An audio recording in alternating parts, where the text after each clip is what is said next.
హక్కుల దినోత్సవం ప్రతి నెల చివరి రోజున ఏదో ఒక ప్లేస్లో ఎస్సీ బస్తీ ఏదైతే ఎక్కడవుతుంటే ఎస్సీ ఎస్టీ బస్సులు అయితే నిర్ణయించబడుతుంది.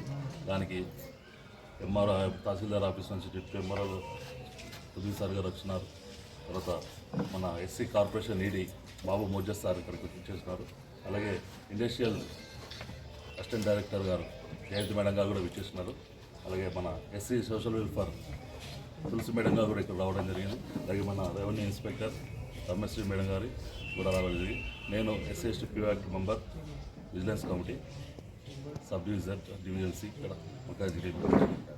ఈ యొక్క కార్యక్రమానికి మీ అందరూ ఇక్కడ విచ్చేసినందుకు జైలు తెలుపుకుంటూ ముందుగా ఎంపీసార్ తహసీల్దార్ గారిని ఈ ఒక కార్యక్రమం స్టార్ట్ చేస్తాను.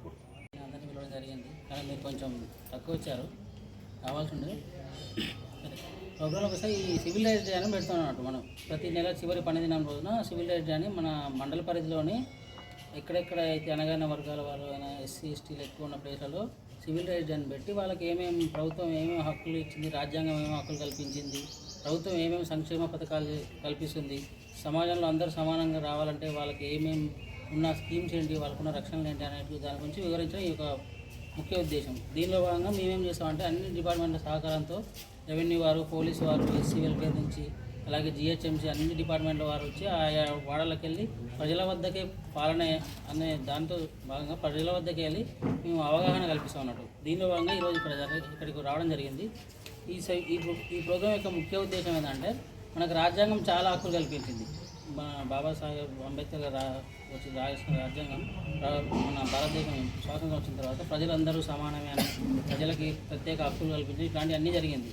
అయినప్పటికీ మన దేశంలో ఏం జరిగింది, తర్వాత 1947కి పూర్వక ఎడ్యుకేషన్ లేక ఇది అట్లనే కొనసాగుతుందని చెప్పి సరే ఒక రాజ్యాంగం రక్షణ కల్పించడం మాత్రం జరగదు, దీనికి ప్రత్యేక చట్టాలు అమలుపరచాలని చెప్పి చట్టాలు అయితే ఒక తప్పు చేసి శిక్షించవచ్చు అట్లా భయపడతారని చెప్పేసి 1955లో కూడా నిష్పృహత అనే చట్టం అనేది నిరోధక చట్టం అనేది ఒకటి చేశారు. అయినప్పటికీ తగ్గలేదు. దాని తర్వాత 1976లో పౌర హక్కుల పరిరక్షణ చట్టం అని చేశారు. అయినప్పటికీ తగ్గలేదు. ఇవన్నీ చేసి చివరికి 1989లో మనకి ఎస్సీ ఎస్టీ అట్రాసిటీ యాక్ట్ అని చేశారు. అంటే దీన్ని ఇంతకుముందు ఉన్న చట్టాల కంటే బలంగా తయారు చేసి అనేక రక్షణలు, అనేక శిక్షలు అనేవి అన్నీ పెట్టి దీంతోపాటు దీనికి రకరకాల అధికార వర్గం అంటే అధికారులు ఏ లెవెల్లో చేయాలనేది అన్నీ క్లియర్గా మెన్షన్ చేసి ఈ చట్టం చేసినట్టు. దీన్ని ఇప్పుడు మన అందరూ తెలుసు, అందరం వింటూనే ఉంటాం. SC ST atrocity act atrocity case పెట్టిర్రు అంటే ఇది ఎందుకంటే ఇప్పుడు స్వాతంత్రం వచ్చిన దగ్గర నుంచి తగ్గలేదు, కానీ ఇట్లా బలంగా చట్టం చేస్తే అయినా తగ్గుదనే ఉద్దేశంతో ఎస్సీ ఎస్టీ అట్రాసిటీ చట్టం చేశారు. అయినప్పటికీ తగ్గిందా అంటే తగ్గలేదు. ఎందుకు తగ్గలేదని మళ్ళీ ఒకసారి రివ్యూ చేశారు. అసలు ఎందుకు తగ్గలేదు రివ్యూ చేసి ఏం తెలిసింది, మనం ఎవరి కోసం చట్టం చేస్తున్నామో, మనకు ఎవరి కోసం ఒక స్కీమ్ పెడుతున్నామో అది అవతల తెలిస్తేనే కదా అది చట్టం ఉపయోగించుకొని తగ్గేది. అందుకోసమే ఈ చట్టం మనం చేసిన వాళ్ళకి తెలవాలి, వాళ్ళ దాకా చేరాలని ఈ పవర్ అనే పేరు మీద మేము ఏం చేస్తామంటే ఆ చట్టం ఎవరికైతే ఉద్దేశించబడిందో ఆయా వర్గాలకు వెళ్ళి వాళ్ళకి వివరించడం. ఈ పోలీసు వారు వస్తారు, మీకు దాని గురించి చెప్తారు. ఎస్సీ ఎస్టీ ఎట్లా ఏమేమి సెక్షన్లు ఉంటాయి, ఆ సెక్షన్లో ఎలా కేసు పెట్టవచ్చు అంటే ఇప్పుడు తిడితే కులం పేరుతో దూషిస్తే ఒక సెక్షన్ ఉంటుంది, ఒకవేళ ఇంకా దాడి చేస్తే ఇంకో సెక్షన్ ఉంటుంది, మర్డర్ చేయడం ఇట్లాంటి వాటికి ఇంకో సెక్షన్ ఉంటుంది అన్నట్టు. వాటి ప్రకారం శిక్షలతో పాటు వాటికి ఇంకేం చేస్తారంటే కంపెన్సేషన్ కూడా ఇస్తారు. ఎస్సీ డిపార్ట్మెంట్ని డిపెండ్ అయినప్పుడు ఒకటి, ఛార్జ్ షీట్ అయినప్పుడు ఒకటి, ఫైనల్ కన్విక్షన్ అయినప్పుడు కూడా కంపెన్సేషన్ ఇస్తారు, లీగల్ ఎయిడ్ ఇస్తారు. ఈ మధ్య రీసెంట్ ఏం జరుగుతుంటే ఇంకా గ్రేవ్ మిస్టేక్స్ పనిష్మెంట్లో భాగంగా ఎవరైనా రేప్స్ గురైనా లేకపోతే చనిపోయినా కూడా వాళ్ళకి డబుల్ బెడ్రూమ్ ఇల్లు కూడా మన డిస్ట్రిక్ట్ అడ్మినిస్ట్రేషన్ తరఫు నుంచి ఇవ్వడం జరుగుతున్నది. ఇట్లాంటి రకరకాల స్కీమ్స్ ఉన్నాయి. దీంతోపాటు మేమేం చెప్తున్నామంటే మన మండల తరఫున ఏమేమి సంక్షేమం ఒకసారి అవగాహన కల్పిస్తున్నాం. దాంతోపాటు అభివృద్ధికి అలాగే సంక్షేమ పథకాలు ఏమేమి ఉన్నాయి అనేది కూడా రెవెన్యూ డిపార్ట్మెంట్ తరఫున మేము వివరిస్తాం అన్నట్టు. అంటే మనకి ఏమేమి స్కీమ్స్ ఉన్నాయి, ఇప్పుడు పెన్షన్ల గురించి కానీ డబల్ బెడ్రూమ్ ఇళ్ళ గురించి కానీ చాలామంది ఇప్పుడు అందరూ చదువుకుంటారు కాబట్టి దాంట్లో స్కాలర్షిప్లకైనా లేకపోతే ఎడ్యుకేషన్లో ఎక్కడైనా సర్టిఫికేట్స్ అవసరం ఉంటాయి, వాటిని ఎలా చేసుకోవాలి, ఒకవేళ లేకపోతే మేము తొందరగా ప్రాసెస్ చేయడం కానీ ఇంకా వివిధ పథకాల గురించి మీకు ఏమైనా డౌట్స్ ఉన్నా కూడా మమ్మల్ని అడగచ్చు, మేము అన్నీ మీకు చెప్పడానికి ఇక్కడ దాకొచ్చు. అలాగే ఈసారి మనకి దీంతోపాటు ఎకనామికల్ కూడా అంటే ఇప్పుడు మీకు చదువుంది తెలిసింది తర్వాత. నమస్కారం అమ్మా. మీరు గ్రామం చూసిన ఆటలు సార్ వాళ్ళు 11 గంటలు రమ్మన్నారు. సార్ మీ వాళ్ళు తెలిసిన వాళ్ళని కూడా పిలవంటారు. అంటే పోలీసు మళ్ళీ ఫోన్లు చేసి అప్పటికి ఈ ప్రాంతంలో పెట్టాలని ఆశపడి కార్యంగిరి గారు పెట్టేయడం జరిగింది. ఈ సివిల్ రైట్స్ డే అంటే పౌర హక్కుల దినోత్సవం అన్న దాని ప్రాధాన్యత అన్నది చాలా ఉంది.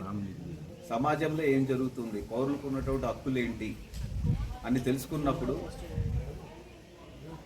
కడుపేదలైనటువంటి వాళ్ళు, చేతగానటువంటి వాళ్ళు, అదేవిధంగా నిరుపేదలైనటువంటి ఆర్థికంగా కానీ సామాజికంగా కానీ ఎటువంటి సపోర్ట్ దొరికినట్టు వాళ్ళకి ప్రభుత్వం నుండి ఎటువంటి హక్కులు దొరుకుతున్నవి, ప్రభుత్వం వాళ్ళకి ఏ విధంగా బాసటగా ఉంటుంది, అదేవిధంగా రాజ్యాంగం వాళ్ళ కోసం ఏం చేస్తుంది అన్నటువంటివన్నీ దీంట్లో మాట్లాడడం జరుగుతుంది. వలన దయించి సో మీ వాళ్ళందరికీ ఒకసారి ఫోన్ చేయండి. డైరెక్టర్ ఎస్సీ కార్పొరేషన్, నేను కార్యనిర్వాహక సంచాలకులని.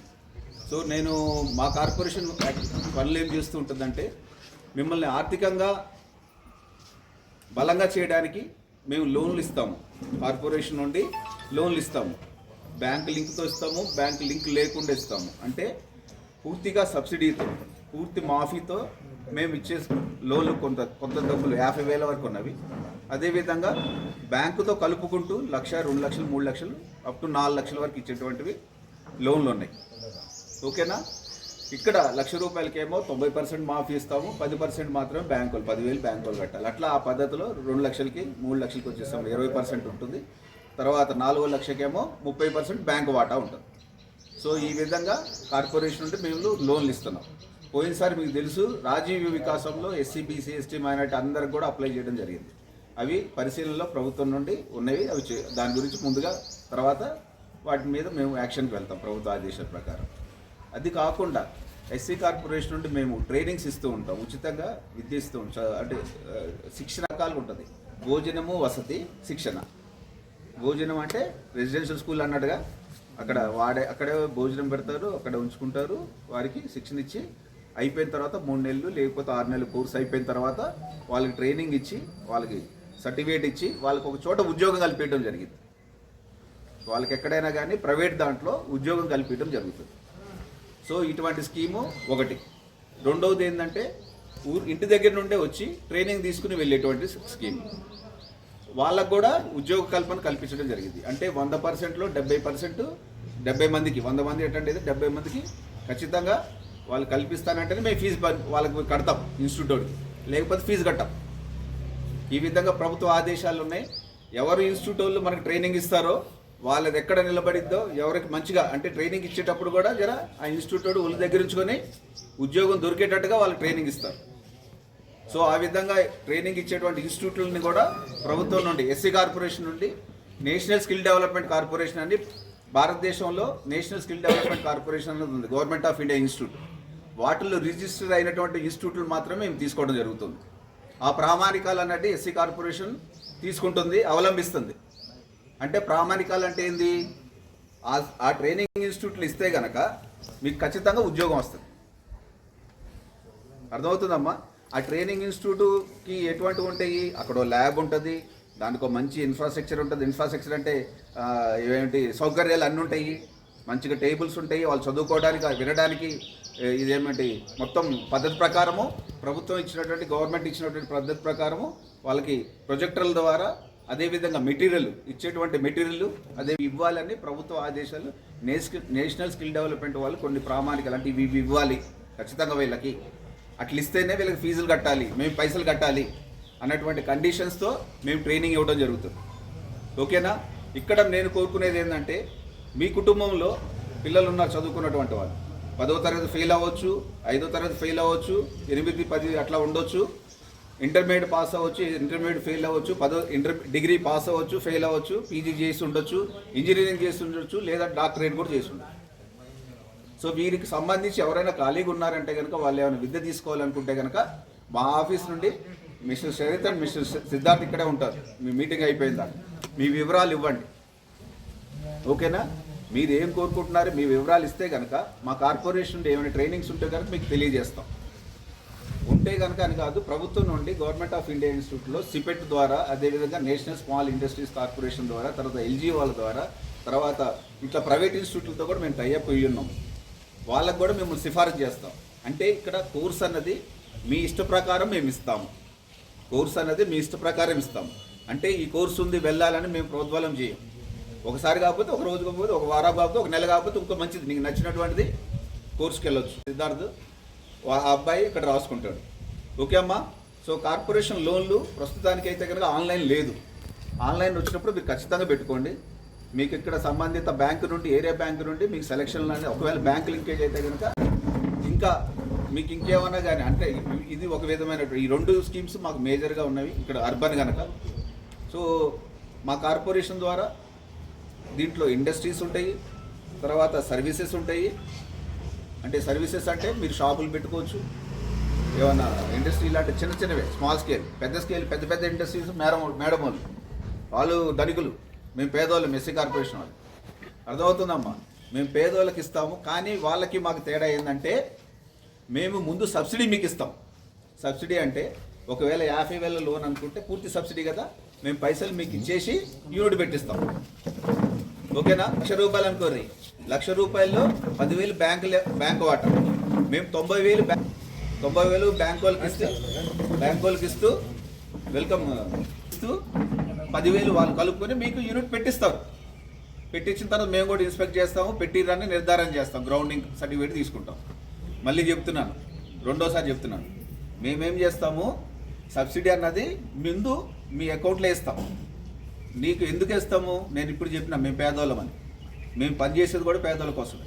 అంటే నీకు ఆర్థికంగా పైసలు లేనప్పుడే పైసలు కావాలి కదా.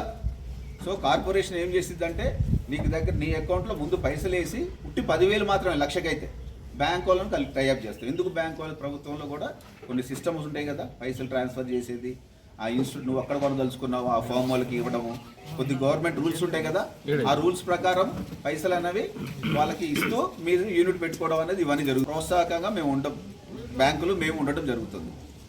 ఓకే అమ్మా. సో 2 లక్షలకి అయితేనేమో 1,60,000 ఇస్తాం. బ్యాంకు వాళ్ళ వాటా ఎంత, 40,000. అదే 7 లక్షలు 4 లక్షలు కనుక్కోండి, 20,000. 2,80,000 రూపాయలు మేము ఇస్తాం 4 లక్షల్లో, మిగతా 1,20,000 బ్యాంక్ వాళ్ళు ఇస్తారు. సో ఇక్కడ 4 లక్షలకి ఇది ఈ పద్ధతిలో. అంటే మేమేం చేస్తాం, ముందు మీ అకౌంట్లో ఒక అకౌంట్ ఓపెన్ చేపిస్తాం, నాన్ ఆపరేటివ్ అకౌంట్ అంటారు. అంటే దాంట్లో మీరు పైసలు తీయకుండా దాన్ని బ్లాక్ చేసి ఉంటుంది.